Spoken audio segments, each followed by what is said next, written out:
تارا جان بیا داخل. چرا بیرون وایسادی؟ همونجا وایستا.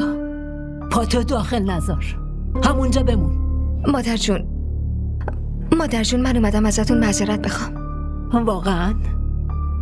پس تو قبول میکنی که تو در امانت آرمان خیانت کردی و خیانتکار هستی؟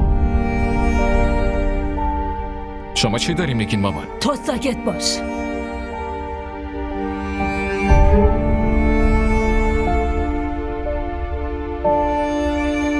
بگو درست میگم نه؟ مامان شما چتون شده؟ چرا خودتون و تارا رو اذیت میکنین؟ خاله فرهان راست میگه. همین الان از بیمارستان مرخص شدید. اگه دوباره حالتون بد بشه چی؟ هی دخترم، اونی که تقدیرش بد باشه حالش هیچ وقت خوب نمیشه. دیگه خدا بهمون کمک کنه. زرین قرآن بیار.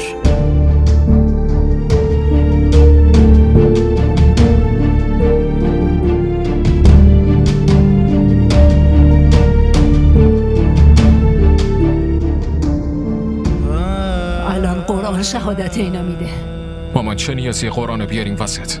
بلش کنید آبجی، شما هم صبور باشین. در ضمن منم به جون خود کاظم قسم میخورم تا وقتی شما اونو نبخشید منم باهاش یک کلمه حرف نمیزنم. نخیر نصرت، باید این تصمیم گرفته بشه. صورت سالی آرمان از جلوی چشمم کنار نمیره. باید مطمئن بشم. باید بفهمم. زرین قرآن بیار. مادر جون من هیچ تقصیری ندارم. هیچ گناهی رو مرتکب نشدم. نه اینطوری نه. تو باید دست روی قرآن بذاری یا قسم بخوری. زرین تو نمیشنوی چی میگم؟ برو قرآن بیار. مامان شما کار خوبی نمی کنین. فرهان تو ساکت باش.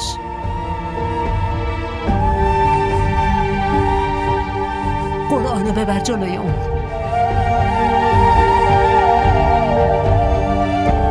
حالا روی این قرآن دست بذار و قسم بخور که تو امروز پاک دامن هستی، همون قدری که وقتی آرمان پسرم زنده بود.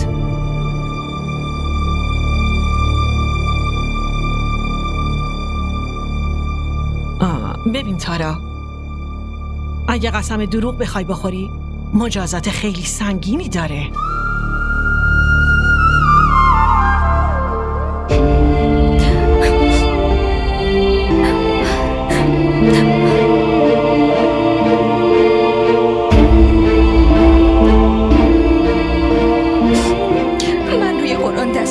قسم میخورم که من کاملا بیگناهم. من هیچ خطایی رو مرتکب نشدم.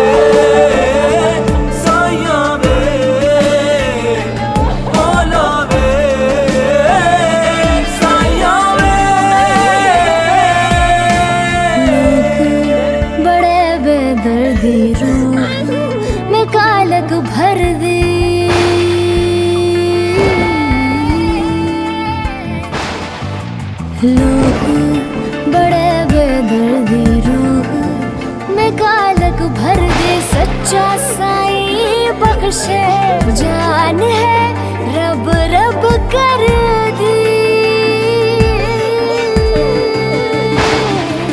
रब्बा मेरे हाल दा महरम तू, इश्क दा जहर चखाल तू। जब मांगू तब भर दे झोली।